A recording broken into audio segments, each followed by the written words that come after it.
오늘은 시대의 소망 제7장 예수님의 유년 시절에 대하여 잠시 살펴보겠습니다. 이 그리스도인의 삶이라고 하는 것은 마치 그 흐르는 물을 거슬러서 헤엄쳐 가는 원리와 거의 같습니다.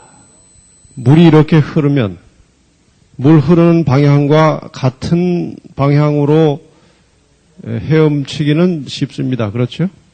헤엄을 칠 줄 아는 사람에 한해서 아주 못 치는 사람은 흘러가는 방향으로도 못 가겠지만 어쨌든 물이 흘러가는 방향으로 헤엄치기는 아주 쉽습니다. 손떠만 있으면 갑니다. 이것을 역류하여 간다는 것은 쉬운 일이 아닙니다. 최소한도 머물러 있기만 위해서도 힘을 써야 됩니다. 그렇죠? 손을 움직이고 발을 움직여줘야 머물러 있고 조금이라도 올라가려면 더 많은 에너지를 줘야 올라갑니다. 이 세상은 이 죄악으로 흐르고 있습니다. 우리의 본성은 죄악에 훨씬 더 익숙합니다. 그래서 죄 짓기는 아주 쉬워요. 같은 방향이니까 아주 쉽습니다. 그러나 하나님의 뜻을 순종하는 것은 끊임없이 에너지를 공급받아야 되고 끊임없이 움직여야 하는 것입니다. 그래서 이렇게 집회를 통해서 적으로 말씀 연구를 통해서 기도를 통해서 하늘로부터 에너지를 공급받지 못하면 건실한 신앙생활을 한다는 것이 거의 불가능합니다. 여러분 정말 그리스도인으로서 하나님 나라를 기다리고 계시다면 말씀과 기도에 더 열심을 가지시길 바랍니다. 그 말씀과 기도를 통해서 영적인 에너지를 얻지 못하면 별 도리 없이 흘러가는 것입니다. 우리 모든 교우님들 언제나 말씀과 기도로 영적인 힘을 가지고 하늘을 향해서 전진하는 삶을 사시기를 바랍니다. 마태복음 2장 19절 20절 보면 헤롯이 죽은 후에 주의 사자가 애굽에서 요셉에게 현명하여 가로되 일어나 아기와 그 모친을 데리고 이스라엘 땅으로 가라. 아기의 목숨을 찾던 자들, 그 자들 중에 대표자가 누굽니까? 헤롯이 죽었느니라 하시니. 이제 마리아와 요셉 그리고 아기 예수가 천사의 지시를 받고 애굽으로 가서 얼마를 살았는지 정확하지는 않습니다만은 그렇게 긴 기간은 아닌 것 같습니다. 헤롯이 죽고 이제 다시 이스라엘로 돌아가도록 지시를 받았습니다. 이 헤롯은 아주 그 악한 사람 중에 하나였습니다. 근데 때로는 그 악한 사람이 얼마나 또 명이 그 긴지 몰라요. 통치를 아주 오래 하는 경우도 있어요. 마귀가 복을 줘서 그런지 그렇게 오래 통치를 하다가 38년 통치한 후에 70세에 죽었습니다.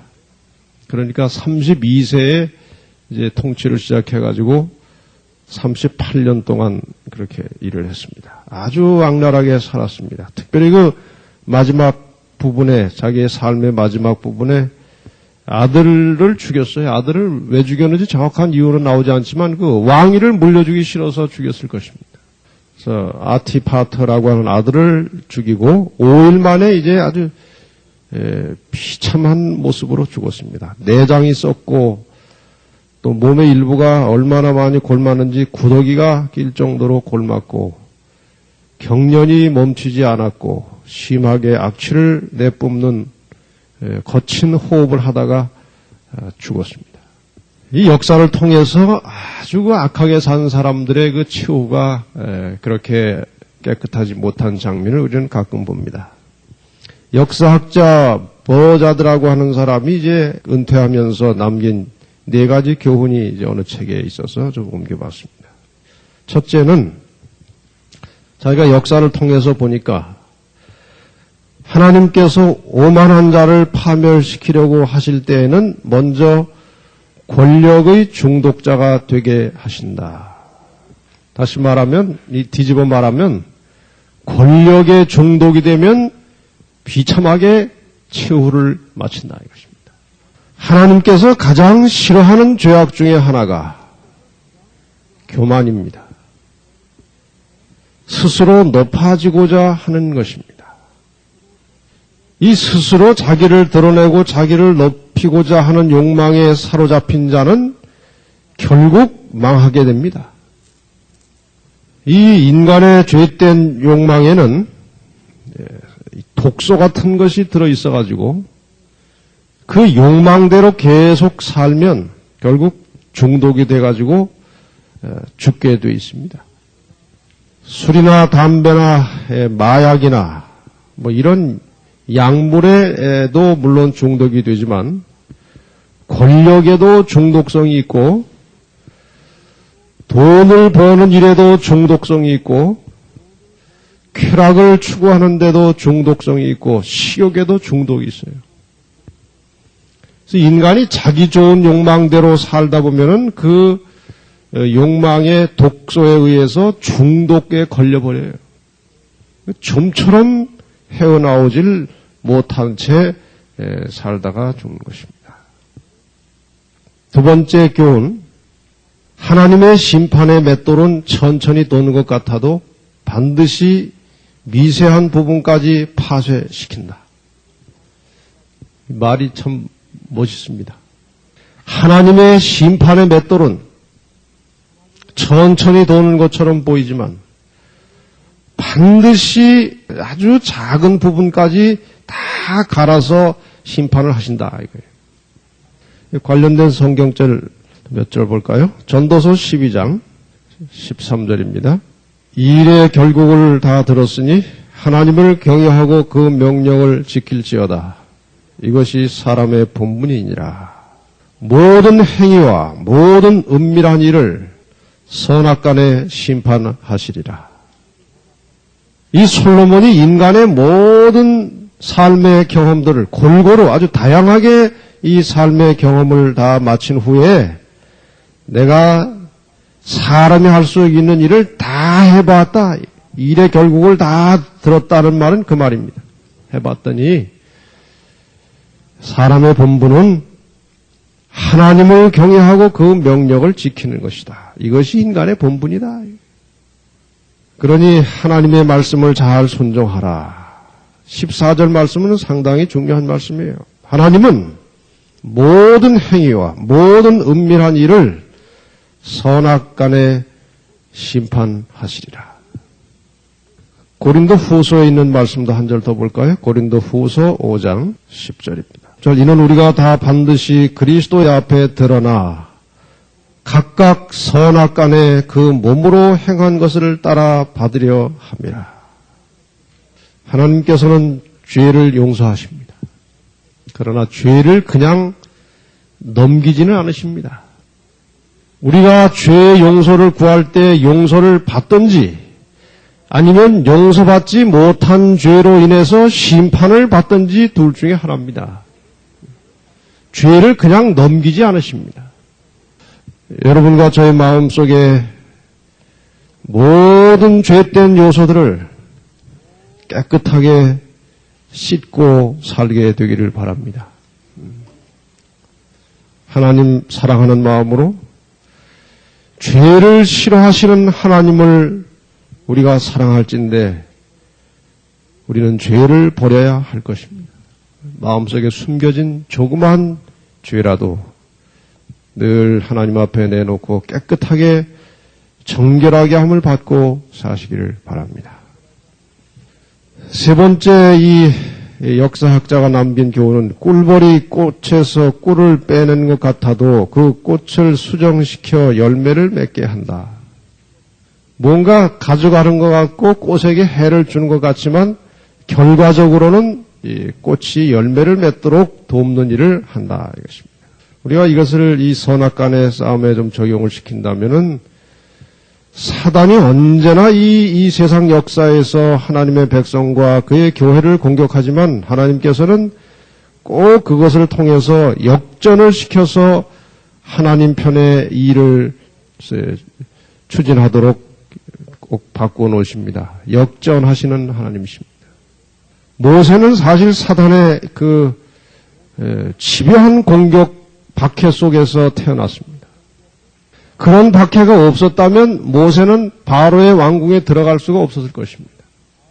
바로 왕궁에 들어가지 않았으면 또 미디안 광야의 40년의 광야 생활도 경험할 수 없었을 것입니다. 사단은 이스라엘 백성들을 멸절하려고 했지만 하나님께서는 그 기회를 역전시켜서 이스라엘 백성들을 애굽에서 구원해내는 모세를 일으켜서 온 이스라엘을 구원하시는 역사를 이루셨습니다. 특별히 사단은 이스라엘을 충동시키고 로마를 충동시켜서 예수 그리스도를 십자가에 못 박았지만 그것은 하나님 편의 최대의 승리였습니다. 언제나 하나님께서는 사단의 역사를 뒤집어서 하나님의 승리로, 그의 백성의 승리로 장식하십니다. 우리가 이 땅에 살면서 혹시 극심한 시련과 고난을 당할 때 그 시련과 고난을 역전시켜서 우리를 승리로 이끄시는 하나님의 섭리를 체험하시기를 바랍니다. 네 번째로, 하늘이 충분히 어두워야 별이 보인다. 예수께서 이 땅에 오실 때 죄악이 거의 극에 달했습니다. 이스라엘의 배도가 극에 달했습니다. 그때 우리 주님께서 오셨습니다. 지금 이 세상은 죄악의 도가 정말 극도에 달해 있습니다. 얼마나 사람들이 악한지 모릅니다. 너무 죄악의 밤이 깊어졌습니다.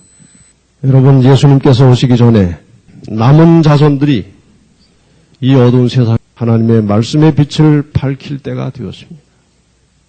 저는 이 세상의 모습을 또 이 타락해가는 교회의 모습을 보면서 이 남은 백성들이 정말 빛대로 살기만 하면 이 마지막 시대에 찬란하게 빛나는 모습으로 그리스도의 재림을 선포할 수 있을 것이라는 확신이 듭니다. 세상이 얼마나 악한지 몰라요. 교회와 세상의 구분이 거의 없습니다. 이러한 때에 우리 재림 신도들이 우리에게 주어진 빛을 따라서 신실하게 살 때 우리의 모습은 전혀 없이 빛나게 될 것입니다.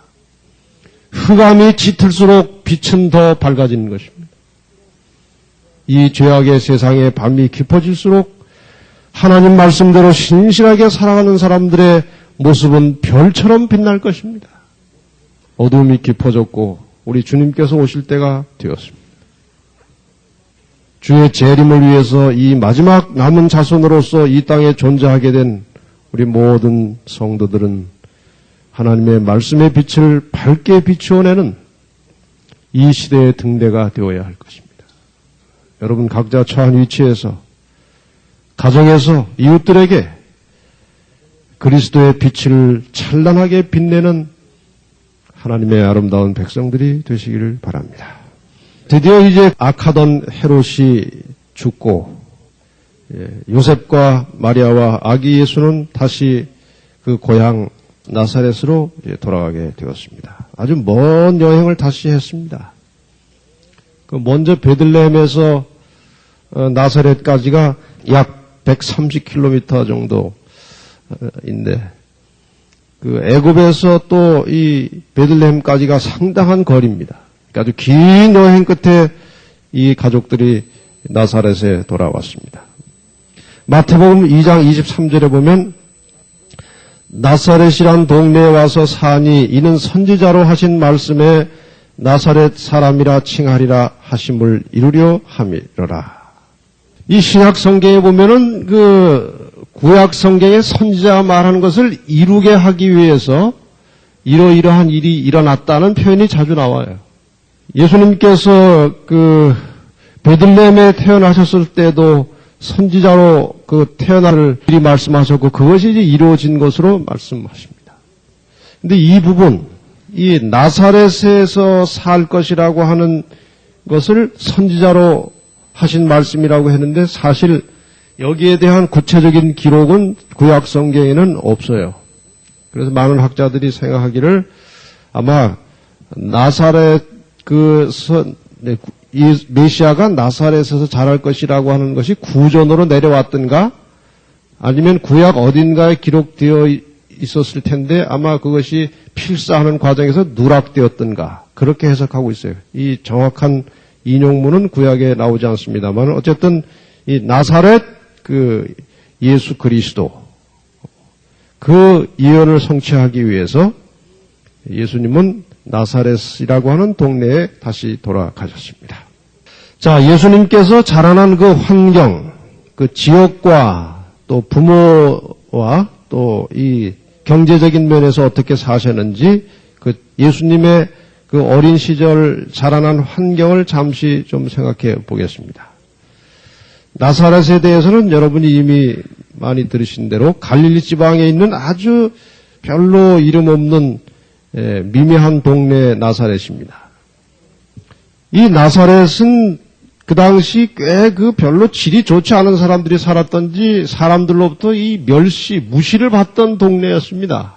그래서 나다나엘이 이제 예수에 대해서 줄 때 그 나사렛에서 뭔 선한 것이 나겠느냐. 그 정도로 이 일반화된 상식이었습니다. 나사렛은 별로 이렇게 좋은 동네가 아니고 이렇게 아주 별로 좋지 않은 동네로 소문이 나 있었던 것 같습니다. 그리고 아주 개방적인 도시였습니다. 이런 동네에서 예수님이 사셨다는 것이 좀 이상하지 않습니까?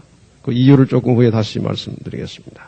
그 다음에 그 부모에 대해서 조금 생각해 보십시다. 그 요셉과 마리아에 대해서 정확한 기록이 어디 많이 자세하게 나와 있지는 않습니다. 그러나 그 여러 가지 성경에 드러난 몇 가지 사실로 미뤄봐가지고 요셉은 꽤 온건하고 순박한 성품을 가진 사람이었을 것이다. 그렇게 추측합니다.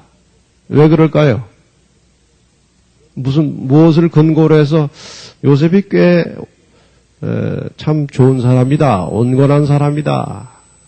왜 그런 생각을 할 수 있습니까?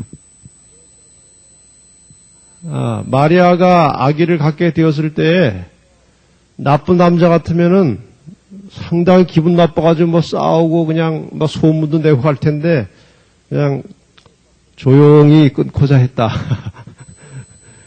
꽤 선량한 사람 같았습니다. 그 다음에 다시 또 사실을 잘 설명하니까 얼른 이해를 하고 마리아하고 또 결혼을 했습니다. 마리아는 품행이 아주 단정하고 정숙한 여인이었을 것이다. 하나님께서 인간의 모든 형질을 아시는 하나님께서 인간의 모든 것을 속속들이 아시는 하나님께서 하늘의 왕 예수께서 내려가시는 통로로 나쁜 사람을 택하셨겠습니까? 아주 순수하고 정숙하고 단정한 한 여인을 선택하셨을 것입니다. 아시는 대로 요셉의 제국은 목수였고 예수님도 그 동네 사람들이 목수의 아들이라 목수 일을 도와서 하다 보니까 직업은 뭘로 표기되어 있겠어요? 목수. 그 목수가 아니냐 그렇게 불려졌습니다. 아주 가난한 집안이었습니다. 여기 시대소망 71페이지, 72페이지에 보면 예수의 부모는 가난하여 그들의 매일 수고에 의지하여 그날을 살아갔다. 저축할 여유도 없이 하루 벌어서 하루 먹는 집안이었습니다. 그야말로 하루품 팔아서 근근히 하루를 이어가는 그런 집안이었습니다. 시대소망의 어느 또 다른 곳에 보면은 예수님은 너무 물질이 없으셔가지고 어떤 다른 사람에게 물질로 도와줄 일이 생기면 뭐 이렇게 식사라도 조금 제공해야 될 일이 생기면 그 자기 식사를 한 끼를 거르고 본인이 드실 그 식사를 다른 사람에게 손에 몰래 가서 주어줬다. 이렇게 나와 있어요. 아주 끼니를 잊기 어려울 정도로 가난하게 사셨습니다. 구주께서 사람들 가운데 생애하시는 동안 그는 가난한 자의 처지를 맛보셨다. 그는 자기의 체험으로 가난한 자의 근심과 고난을 잘 아셨으므로 모든 비천한 일꾼들을 위로하고 격려할 수 있으셨다. 그분이 가난하셨기 때문에 가난한 자의 심정을 충분히 이해할 수 있었습니다. 그래서 그분은 오늘날 모든 사람들에게 도움을 주실 수 있는 분입니다. 자, 이 예수 그리스도께서 사셨던 그 지역이나 또 그 만났던 부모나 이 경제적인 문제를 통해서 우리가 몇 가지 좀 교훈을 가지고 넘어가야 되겠습니다. 왜 예수님께서 가장 비천한 자의 처지를 선택하셨느냐 이거예요. 이 세상의 모든 사람들이 다 좋은 환경에서 살 수 없습니다. 다 어디 저쪽 도시 주변에 공기 좋고 또 사람들 좋은 그런 데서 다 살 수 없어요. 어떤 사람은 아주 열악한 환경에서 살 수밖에 없는 운명에 처한 사람도 있어요. 그래서 예수님께서는 그런 악한 동네, 열악한 환경에 살면서도 순결하게 살 수 있는 모본을 보여주셨습니다. 우리가 흔히 우리의 어떤 잘못된 점에 대해서 자주 핑계를 합니다. 그러나 우리 주님은 그런 탓하지 않으시고 그 아주 죄 많고 열악한 도시에 살면서도 자기 자신의 순결을 지키셨습니다. 그분이 아주 가난하게 사셨지만 위축되지 않고 아주 떳떳한 모습으로 풍요한 마음으로 살 수 있음을 또 우리에게 보여주셨습니다. 예수님은 학교에 고등교육을 받지 않으셨지만 인간답게 아주 고귀하게 살 수 있다고 하는 것을 또 우리에게 입증해 주셨습니다. 거기 시대소망 72페이지에 있는 말씀을 좀 보십시다. 그는 거의 30년을 나사렛의 악한 사람들 가운데 사셨다. 이 사실은 예수께서 30년 가까이 악한 동네에 사셨던 이 사실은 흠없는 생애를 살자면 장소, 재산, 번영에 의존해야 한다고 생각하는 사람들에게 한 견책이 된다. 시험, 빈곤, 역경이야말로 순결과 확고부동함을 개발시키는데 필요한 수련이다.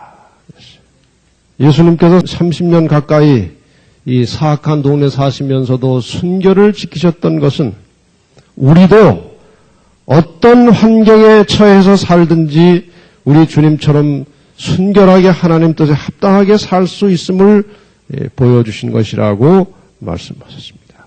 우리가 시험을 당하든지 우리의 삶이 가난하든지 어떤 역경에 있든지 간에 그러한 환경에서 순결하게 사시고 승리하신 예수 그리스도를 바라보시고 우리도 승리하는 삶을 사시기를 바랍니다.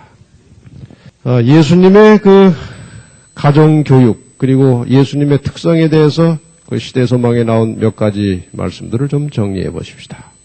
누가복음 2장 40절 그리고 52절이 예수님의 유년 시절에 대하여 기록한 거의 전부입니다. 그것이 거의 다예요. 다른 기록이 없습니다. 40절 말씀 같이 한번 읽어볼까요? 시작. 아기가 자라며 강하여지고 지혜가 충족하며 하나님의 은혜가 그 위에 있더라. 또 비슷한 말씀인데요. 52절 읽겠습니다. 예수는 그 지혜와 그 키가 자라가며 하나님과 사람에게 더 사랑스러워 가시더라. 거의 세 가지 부분에 대하여 예수님의 성장 과정을 설명하고 있습니다. 자라며 강하여지고 이거는 신체적 성장을 말합니다. 그렇죠? 지혜가 충족하며 이것은 정신적 성장을 말합니다. 하나님의 은혜가 그 위에 있더라. 이것은 영적 성장을 말합니다. 이 세 가지 부분은 오늘날 우리가 어떻게 살아가야 될지를 상당히 아주 구체적으로 지시하고 있어요.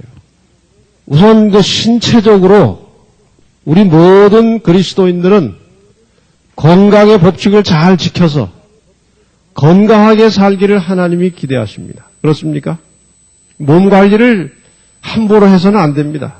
항상 이 몸이 내 것이 아니고 하나님의 성전임을 기억하고 이 건강관리를 잘 하는 것도 중요한 신앙입니다. 이것도 신앙이에요. 그 다음에 이제 도덕적인 문제입니다. 이 도덕적인 문제는 주로 이 다른 사람과의 관계에서 이루어지는 것입니다. 이 그리스도인들은 다른 사람과의 관계에서 흠 잡힐 일, 욕먹을 일, 상식에 벗어난 일, 비윤리적인 일을 하면 안 되죠. 그것을 안 하는 정도가 아니라 적극적인 모습으로 그들에게 베풀고 나누고 선을 하라고 하나님께서 가르치십니다. 그 다음에 또 한 가지는 이제 신앙적인 것입니다. 이것은 하나님과의 관계에서 필요한 것입니다.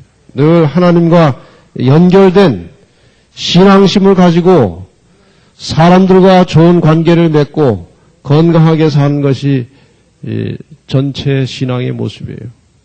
이 세 가지 측면에서 균형진 신앙인이 되시기 위해서 늘 기도하고 하나님을 의지하고 사시기를 바랍니다. 이렇게 어린 아기 예수가 성장하는 과정에서 최초의 인간 교사는 누구였을까요? 마리아였습니다. 마리아. 아까도 잠깐 언급했지만 하나님께서 왜 하필이면 마리아를 선택하셨을까? 마리아가 가지고 있는 훌륭한 어머니로서의 한 여성으로서의 한 교육자로서의 자질을 하나님이 아셨습니다. 하늘의 아들을, 하나님의 아들을 위탁할 만한 교육을 시킬 수 있는 그런 여인으로 하나님께서 그 마리아를 잘 보신 것입니다. 여기 마리아에 대해서 좀 설명드리기 전에 특히 마리아도 이제 유대인의 한 사람이죠. 유대인들 중에 머리 좋고 훌륭한 사람들이 많습니까? 이 세계 노벨상을 받는 사람들의 한 30% 가까운 사람들이 거의 유대인들입니다. 아주 특출한 민족들입니다. 근데 그것이 선천적인 것이 아니라는 겁니다. 후천적으로 얻어지는 능력들이라는 거예요. 그 유대인들이 세상에 여기저기 흩어져 사는데 나라 없이 오랜 세월을 살았기 때문에 피가 많이 섞였습니다. 유대인들은. 그래서 누가 유대인이냐를 결정하는 것이 상당히 어려워요. 하도 피가 많이 섞여가지고.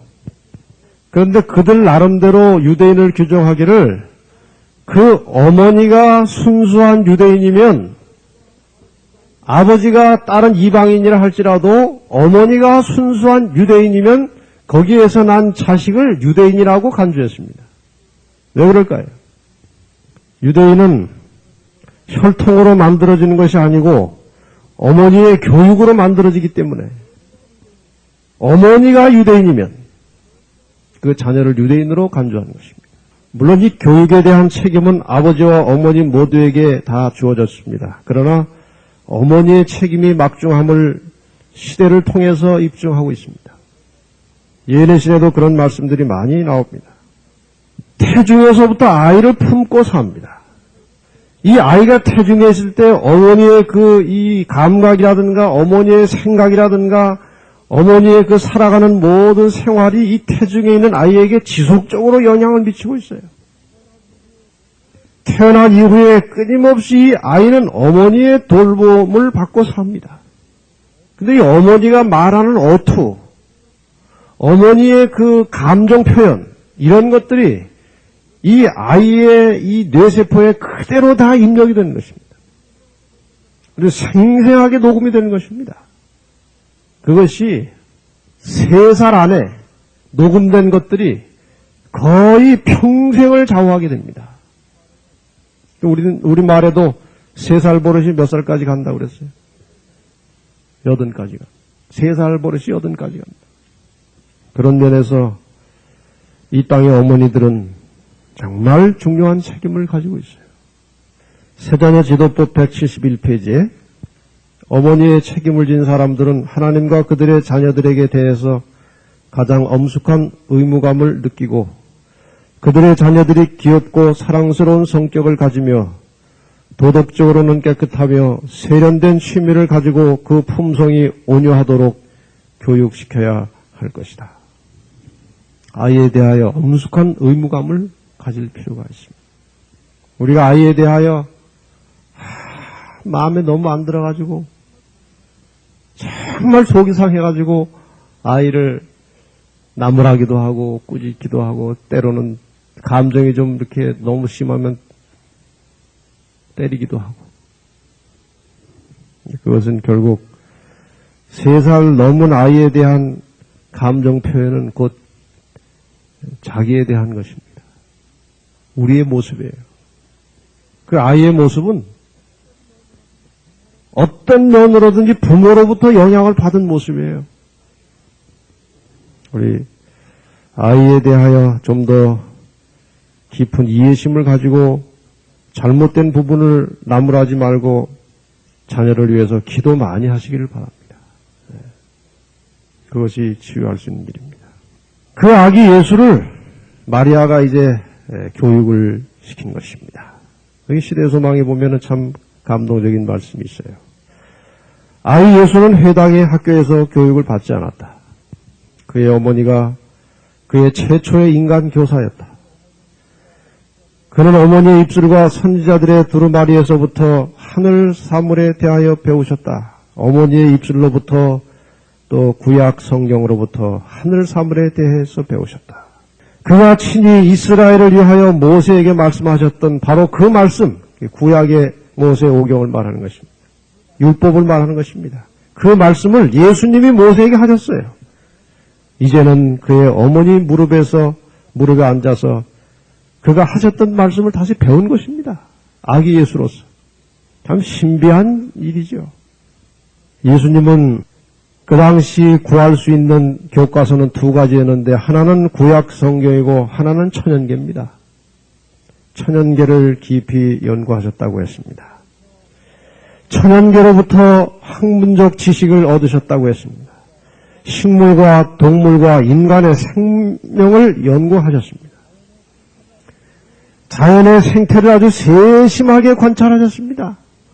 그래서 예수님께서 나중에 공생애를 하시는 동안에 많은 비유를 말씀하실 때에 이미 그 집안에서 어린 시절에 배운 그 자연에 대해서 천연계에 대해서 깊이 터득하신 진리를 여러 사람들에게 아주 감동적으로 하늘의 이치를 풀어 설명하시는데 사용하셨습니다. 예수님은 남을 축복하기 위해서 사셨습니다. 시대소망 70페이지는 그는 유년 시대로부터 오직 한 목적에 사로잡히셨는다. 곧 그는 남을 축복하기 위하여 생애하셨다. 오직 한 가지 목적에 사로잡히셨는데 무엇을 위해서? 남을 축복하시는 이것을 위해서 사셨다. 우리 예수 그리스도를 닮기 원하는 사람들은 중심이 이동되어야 됩니다. 자기 중심으로 살아가는 우리의 모든 생활 방식을 다른 사람 중심으로 삶의 방식을 바꾸는 것이 그리스도를 닮는 것입니다. 자기 감정대로 사람을 다룰 것이 아니고 상대방의 사정을 충분히 이해하고 고려하여 그에게 합당한 대접을 하는 것이 그것이 그리스도의 살아가시는 삶의 초점이었습니다. 우리 가운데 일어나는 수많은 문제들이 자기 중심적으로 살기 때문에 일어납니다. 그렇지 않습니까? 다른 사람을 다 자기한테 맞추려고 하니까 이게 보통 어려운 일이 아닙니다. 우리가 진정으로 그리스도를 닮기 원한다면 자꾸 다른 사람을 나에게 맞추려고 할 것이 아니고 내가 다른 사람에 맞추어서 그렇게 사시기를 바랍니다. 그러나 원칙은 있습니다. 하나님의 말씀의 원칙에 기초해서 늘 다른 사람을 배려하는 그런 삶으로 우리의 모습이 바뀌게 되기를 바랍니다. 예수님의 관한 여러 가지 비유 중에 양으로 비유되어 있습니다. 예수님, 양. 여러분, 양의 살아가는 일생을 보십시오. 계속 젖을 내줍니다. 털을 다 내줍니다. 그렇죠? 젖 내주고, 털 내주고, 다 깎이고, 그 다음에 죽은 후에는 또 뭐까지 내줘요? 가죽 내주고, 살 내주고, 깡그리 내줘버려요. 그리고 사라집니다. 그러한 예수 그리스도의 모습을 본받을 때 우리의 삶이 진리로 빛나게 될 것입니다. 예수님은 아주 부지런한 분이셨다고 그랬습니다. 아주 열심히 사셨습니다. 예수님은 많은 것들을 시도하고 아주 성실하게 열심히 사셨다고 되어 있습니다. 죄를 지을 틈이 없었다고 그랬습니다. 우리가 죄를 안 지으려고 노력합니다. 그런데 죄를 짓습니다. 죄를 안 지을 수 있는 방법, 죄를 멈추게 하는 방법은 죄를 안 지으려고 노력하는 것이 아니고 선을 행하는 것입니다. 적극적으로 선을 행할 때 죄가 멈추는 것입니다. 우리가 어둠을 몰아낼 때, 지금 불이 없으면 이제 어둡겠죠? 어둠을 몰아낼 때 어둠을 바가지로 떠서 몰아낼 수 있습니까? 이렇게 한 바가지 버리고 또 한 바가지 버리고 그래서 어둠이 사라집니까? 어둠을 몰아내는 방법은 뭐예요? 빛을 비추는 것입니다. 우리 마음속에 품고 있는 죄를 멈추게 하는 방법은 죄를 안 지는 것이 아니고 선을 행하는 것입니다. 우리가 부지런히 남을 위해서 살 때에 죄가 끝나는 것입니다. 우리의 주어진 삶에 충실할 때, 성실하게 살아갈 때 죄는 끝나는 것입니다. 예수는 자기 일에 탁월한 능력을 발휘하셨다고 했습니다. 그는 목수의 연장을 다루는 일에 있어서도 아주 능숙한 목수로서 일을 배우셨습니다. 그는 당신의 모본을 통해 건면하게 되는 것이 우리의 의무이며 이 일은 정확하고 철저하게 행하여야 할 것과 이러한 노동은 고귀한 것임을 가르치셨다. 우리 그리스도인들은 무슨 일을 하든지 일단 일을 하면 정확하고 철저하게 하는 습관을 길러야 됩니다. 예수님께서도 그렇게 사셨어요. 그것이 아주 고귀한 노동이라고 하셨습니다. 우리가 교회를 할 때 어떤 일이 주어지면 좀 정확하고 철저하게 하는 습관을 가지면 좋겠어요. 집안에서나 사회에서 어떤 일을 할 때 좀 철저하게 하는 습관을 가졌으면 좋겠어요. 예수는 신앙의 이상과 현실의 삶을 조화시키셨다. 예수께서는 당신의 일을 즐겁고 재치 있게 행하셨다. 성경의 기초를 둔 신앙을 가정생활과 일터에서 응용하고, 그러니까 성경에 기초한 신앙을 가정생활이나 일터에서 잘 응용하고 세상의 사업에 힘을 기울이면서도 오직 일편단심 하나님의 영광만을 염두에 두는 것은 많은 인내와 영성이 요구되는 것이다. 그는 결코 하늘 사물을 생각하실 시간이 없으리만큼 세상의 관심사에 몰두하지는 않으셨다. 그는 자주 시와 하늘의 노래를 부르심으로 마음속에 있는 그의 기쁨을 표현하셨다. 나사렛의 동민들은 그가 음성을 높여 하나님께 찬송과 감사를 올리는 소리를 자주 들었다. 목수일 하시다가 찬미하시고 성경절을 외우시고, 지금 이 부분이 사실 우리의 현실의 가장 절실한 문제예요. 말씀에 기초한 신앙을 우리의 가정과 일상생활에 적용시키고 세상 일을 하면서도 그 마음을 하늘로 향하여 사는 일에는 남다른 인내와 영성이 필요하다는 것입니다. 우리가 살다 보면 신앙이고 뭐고 뭐 여기서 조금씩 배운 거 여기서는 뭐 이렇게 머리에 좀 들어왔지만 실제로 사는데 이것이 적용되는 일은 먼 거리에 있어요. 어떻게 다른 사람을 거래하고 상대하다 보면은 배우긴 틀림없이 자기 중심에서 타인 중심으로 살다고 배웠는데 실제로 현장에서 살다 보면은 즉시로 자기 중심으로 돌아가 버려요. 그렇습니까? 안 그렇습니까? 너무나 쉽게 자기 중심으로 돌아가 버립니다. 현실 생활에 적용이 되질 않아요. 신앙의 원칙이. 왜 그런가 하면 인내심과 영성이 없다는 것입니다.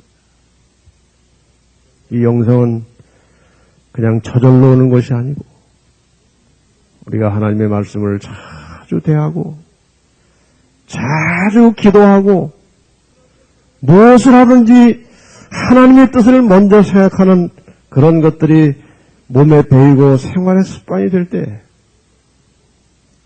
우리는 예수님처럼 영적인 삶을 살 수 있게 될 것입니다. 제가 군대에 있을 때 한 친구가 그 옆에서 뭐 이렇게 막 이렇게 뛰고 막 이렇게 넘어지고 막 심한 훈련을 받을 때면은 그냥 주님, 예수님을 그냥 연속해서 이렇게 나와요. 그냥 뭐 조금만 이러면 주님, 예수님. 옆에서 이거 친구들이 예수 안 믿는 친구들이 이제 듣기 싫어가지고 그거 하지 말라고 그래서 듣기 싫다고. 그랬더니 그 친구가 자기는 예수님에 대한 생각이 여기까지 차 있기 때문에 몸이 조금 기울어지면 나온다는 거예요. 저는 그때는 뭐 그냥 웃었습니다만은 우리의 모든 생각 속에 좀 영적인 생각으로 가득 채워 두시기를 바랍니다. 그래서 어떤 일을 당하든지 영적으로 반응하는 살아있는 영의 사람들이 되십시다. 예수는 결코 자신을 과시하지 않으셨다. 예수께서는 과시를 피하셨다. 나사렛에서 사시던 온 기간에 그는 결코 이적을 행하는 능력을 나타내 보이지 않으셨다. 그는 높은 지위를 원하시거나 높은 칭호를 받지도 않으셨다. 많은 사람들이 자기 일을 드러내려고 합니다. 자기 과시욕이 있어요. 자기에게 또 별 것이 없으면 자식을 통해서라도 간접적으로 자기를 과시하려고 합니다. 우리 아이가 뭐다. 우리 아이가 어떻다. 끊임없이 인간은 자기를 드러내고 과시하려고 하는 욕망에 사로잡혀 살고 있어요. 예수님은 그런 일을 하지 않으셨다. 자기를 감춘다는 것이 참 쉬운 일은 물론 아닙니다. 제가 그전에 한번 얘기 드렸는지 모르겠어요. 그전에 한번 그 전도지를 이렇게 연합회 원고를 부탁받아서 만들었는데 누가 그 전도지를 이렇게 보더니 이 전도지 참 이제 제가 한 건 모르고 이제 전도지 참 잘 됐다고 막 좋아하더라고요. 그래서 그걸 내가 썼다고 하고 싶은 마음이 막 여기까지 올라오는데 그거 참기가 참 보통 어려운 게 아니에요. 간신히 참았어요. 모든 사람이 그런 욕망이 있어요. 뭐 잘못되면 어떻게 해서라도 자기는 빠져나가려고 그러고 잘된 일이 있으면 자기 공을 세우려고 그러고 이것이 인간이에요. 예수님은 그런 걸 하지 않으셨다. 우리가 예수님처럼 이렇게 온전하게 되지는 못한다 할지라도 늘 마음속에 그렇게 되고자 하는 마음속에 간절한 열망을 가지고 사십니다. 그리고 기도하고 또 기도하고 전진할 때 하나님께서 우리를 그렇게 살도록 바꾸어 주실 것입니다. 스스로는 안 됩니다. 우리의 부족은 우리가 예수님처럼 살지 못하는 가장 큰 이유는 다른 것이 아니고 예수님만큼 기도하지 않기 때문에 못 사는 것입니다. 우리가 정말 예수님만큼 그렇게 끊임없이 영적인 삶을 위해서 기도하고 하나님께 메어 달릴 때 하나님께서 우리로 하여금 그분의 뜻대로 살도록 길을 열어주실 것입니다. 자신을 보지 말고 늘 실수하고 넘어지는 자신만 자꾸 쳐다보고 한탄만 할 것이 아니라 우리를 변화시켜 주시는 하나님의 능력을 의지하고 기도하시면서 나날이 주의 형상을 닮아가는 우리 가족들이 되시기를 간절히 바랍니다.